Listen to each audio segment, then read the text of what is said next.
Jamel Debbouze et Marc Ladret de la Charrière organisent ensemble un trophée d'improvisation dont la finale aura lieu dimanche 26 juin prochain à la Comédie Française. À cette occasion, les deux hommes ont accordé un entretien au Journal du Dimanche.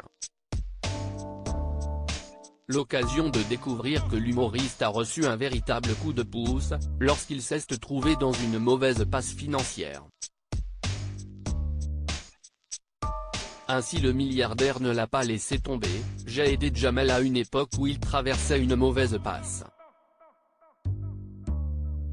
J'ai pris des actions dans son comedy club, c'était le seul moyen de lui permettre de repartir. Aujourd'hui, il est totalement indépendant. Nous n'avons plus aucune affaire en commun. On est seulement associés dans l'engagement », précise Marc Ladret de la Charrière. Cet entretien fut également l'occasion pour les deux hommes de raconter la façon dont ils se sont rencontrés. « Il y a une douzaine d'années, Marc m'a suivi dans la rue jusque chez moi. Il est resté caché pendant des jours à guetter ma sortie. Et puis il a pris son courage à deux mains et m'a sauté dessus. Viens, j'ai un truc très intéressant à te montrer. Et je me suis retrouvé avec lui dans un théâtre. » C'était lequel déjà ? lui demande alors Jamel Debbouze. Théâtre du Rond-Point, chez Jean-Michel Ribes, précise le milliardaire avant que l'humoriste poursuive. Voilà.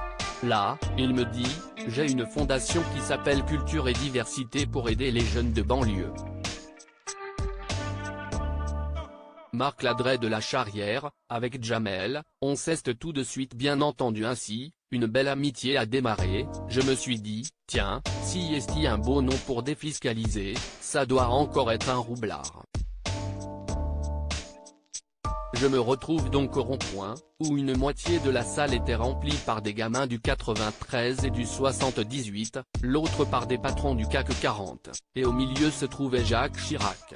Je me suis demandé, mais si est qui ce mec qui manifestement fait ce qu'il dit ? Des déclarations complétées par Marc Ladret de la Charrière, avec Jamel, on s'est tout de suite bien entendu.